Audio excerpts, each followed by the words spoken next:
This is an opportunity, the way in which this is being released, for the film and television industry to learn the lesson that the music industry didn't learn, which is give the audience what they want, when they want it, at a reasonable price, in the form they want it in, and they'll buy it, they won't steal it. I mean, I don't know how many people you talk to, you say, what'd you do over the weekend? And it's like, oh, I stayed home and watched, 3 seasons of Breaking Bad. 25 years ago, I was in a foul mood.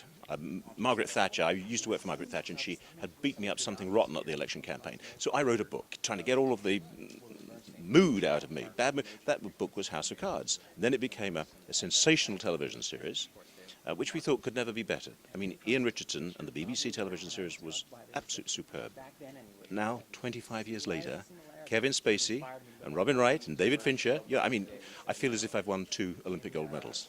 I love political films and TV shows and such. And the thing about our show is that you really don't have to be a fan of politics to enjoy it, because I'm not, and I love the show. I don't follow politics, I know enough to be able to vote. I came in with casting. I'm an actor in the series. I play Lucas Goodwin, who's the deputy editor of the Washington Herald, so I'm part of the journalistic arm of the show. I would say that my character certainly has scruples, which can't necessarily be said for everybody.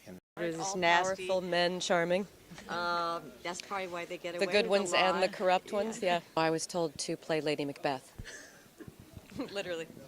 It seems to me that if you just pay attention to what's been happening over the last decade, that companies like Netflix that have done it tremendously well, being portals for content, that if they want to compete, they're going to have to start producing their own work. So it seems to me that it is the future. Maybe this is a virginal experience, but because it was Netflix's first series, they were totally respectful and hands-off, and David Fincher was the overriding producer and stuff. The great thing about Netflix and the way that it's doing it is people can make up their own minds. They don't have to wait for a broadcaster to say, you will watch it at Thursday at 9 o'clock and then have to wait a week or however long. They watch it when they want and how they want. The notion that the American viewing public has no attention span is completely wrong, because people are gobbling up these long, complicated plot stories and lines. I think part of what's great about the stories that are being told on television and in film across the board these days is that